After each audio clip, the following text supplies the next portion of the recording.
Luto tayo guys ng burong kanin. Ayan, nagprito rin ako ng talong, tsaka okra, tsaka fried fish. Ayan, ang sarap yan guys. Pares niya yung talong, tsaka yung isda. Ayan yung mga ginamit kong ingredients. Ginisa ko muna dyan yung luya. Tapos nung na-fried na yung luya, sinunod ko na yung bawang. Ay, sibuyas pala. Tapos bawang. Tapos yung kamatis. Tapos ginigisa-gisa ko lang. Tapos dinurog ko dyan yung kamatis para mas makulay yung yung buro natin. Tapos ayan, nilagay ko na yung nabili kong buro.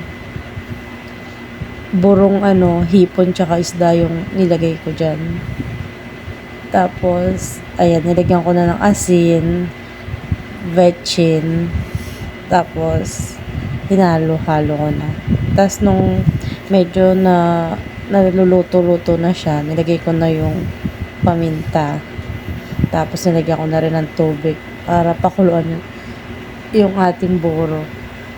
Tapos, ayan, siguro mga 10 minutes yun. Nilagyan ko na ng asukal. Tapos ayan, medyo nadidrain na yung tubig niya dyan. Kaso sobrang asim pa talaga niya eh. Dahil nasobra na siguro siya sa pagkaburo. Kaya nilagyan ko rin ng tubig dyan. Tapos yan, nakalimutan ko ilagay yung isda pa. Kumuha ko isda doon sa pinirito ko. Tapos ayan, minix ko na siya dyan. Kasi nalo-halo ko. Tapos, nag-add pa ako ng asukal kasi sobrang asim talaga eh. Tapos ayan, hintayin muna natin siyang mabawasan yung tubig niya. Madrain. Tapos mga 10 minutes siguro. Nilagay ko na yung sili. Siling mahaba tsaka siling maanghang yung nilagay ko.